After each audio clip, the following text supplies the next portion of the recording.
তো বন্ধুরা কেমন আছো তোমরা? সবাই আশা করি ভালোই আছো আর ভালোই থাকো। তো বন্ধুরা একটা নতুন ব্লগে তোমাদের সুস্বাগতম। তো বন্ধুরা আমি কদিন আগে একটা ব্লগ ছেড়েছিলাম যেটায় বলেছিলাম যে তোমাদের জন্য একটা সারপ্রাইজ আসছে। তো সারপ্রাইজটা কি অ্যাকচুয়ালি এই ব্লগে তোমরা দেখতে পারবে, মানে জানতে পারবে। তো বন্ধুরা আমি আজকেও ছুটি নিয়েছিলাম, তো আমি বেরিয়ে পড়েছিলাম আমার বন্ধুর সঙ্গে শোরুমের উদ্দেশ্যে মানে আমি একটা বাইক নিচ্ছি। তো সেই শোরুমের উদ্দেশ্যে বেরিয়ে পড়েছিলাম, আজকে বুকিং করতে যাচ্ছি।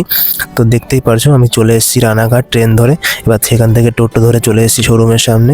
তো আমি বাইকটা নিচ্ছি হিরো এক্সট্রিমের 125R, যেটা নতুন বেরিয়েছে ডুয়েল চ্যানেল এবিএস, সেটাই নিচ্ছি।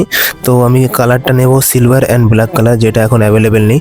তো আজকে বুকিং করে যাচ্ছি, 2-3 দিনের মধ্যে চলে আসবে বলেছে। তো আমি চলে এসেছি, এখন যাচ্ছি শোরুমে, আর শোরুমের যে আছে তার সঙ্গে কথা বলবো। তো আমি এবার যাচ্ছি আস্তে আস্তে। তো দেখতেই পারছো আমি শোরুমের ভিতরে ঢুকে গেছি। এবার গিয়ে কিছু কথাবার্তা বলি, ঠিক আছে? ফিনান্সই করাবো, ইএমআই। তো আমি চলে এসেছি এখানে, এবার কিছু কথাবার্তা বলে নিই, তারপরে গিয়ে আজকে বুকিং করিয়ে যাব। 2-3 দিন পরে বলেছে, ফোন করে জানিয়ে দেবে গাড়ি আসলে পরে। তো সেদিনকে তো ডেলিভারি ব্লগ আসবেই। তো তোমরা দেখতেই পারছো আমি কথা বলে নিচ্ছি, কি আছে কি না আছে, কি ফর্মালিটি করতে হবে, সব ব্যাপারেই কথা বলে নিলাম, সব বলে দিল আমাকে দাদা।